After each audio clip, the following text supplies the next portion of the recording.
ఊపిరి French cinema ఇంటచబుల్ కి అనుసరణగా అనువాదంగా వచ్చిన సినిమా తెలుగులో ఇది.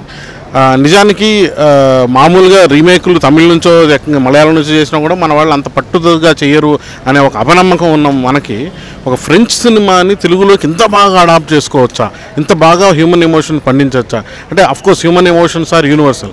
ఆ యూనివర్సల్ హ్యూమన్ ఎమోషన్ సినిమాటిక్ ఎక్స్పీరియన్స్గా కన్వర్ట్ చేయగలరా అనే ఒక డౌట్తో సినిమాకి వచ్చినప్పటికీ ఒక మంచి అనుభూతితో మంచి అనుభవంతో పర్ఫార్మెన్సెస్ కానివ్వండి, సినిమాటోగ్రఫీ కానివ్వండి, మ్యూజిక్ కానివ్వండి, డైరెక్షన్ కానివ్వండి, it's one of the best films that is we have seen in recent times అనుకోవాలి. నిజంగా మానవ సంబంధాల గురించి, ఉద్వేగాల గురించి వచ్చిన అతి మంచి సినిమా ఊపిరి అనుకోవాలి. నిజానికి తెలుగు సినిమాల్లో నిజంగా ఇంత బలమైన కంటెంట్ వస్తుందా, మంచి కథలు ఉన్నాయా అనుకుంటున్న టైంలో ఊపిరి ఒక కొత్త ఊపిరిని ఖచ్చితంగా అందిస్తుందని అనుకోవాలి. పిఎస్ వినోద్ సినిమాటోగ్రఫీ, గోపీసుందర్ సంగీతం అండ్ వంశీ పైడిపల్లిస్ డైరెక్షన్.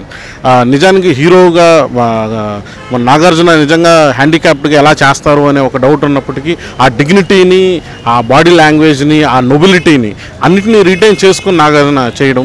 కార్తీ ఇంతకుముందు తమిళ్లో పరిచయం అయినప్పటికీ, తమిళ్ డబ్బింగ్ సినిమాలతో పరిచయం అయినప్పటికీ డైరెక్ట్గా కార్తీ మొదటి చిత్రం.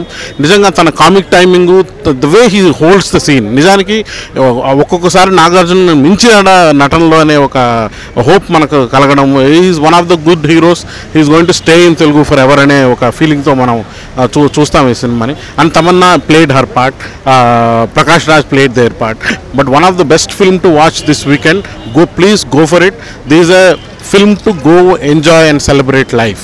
Upiri Telugu cinema ku kotta upiri.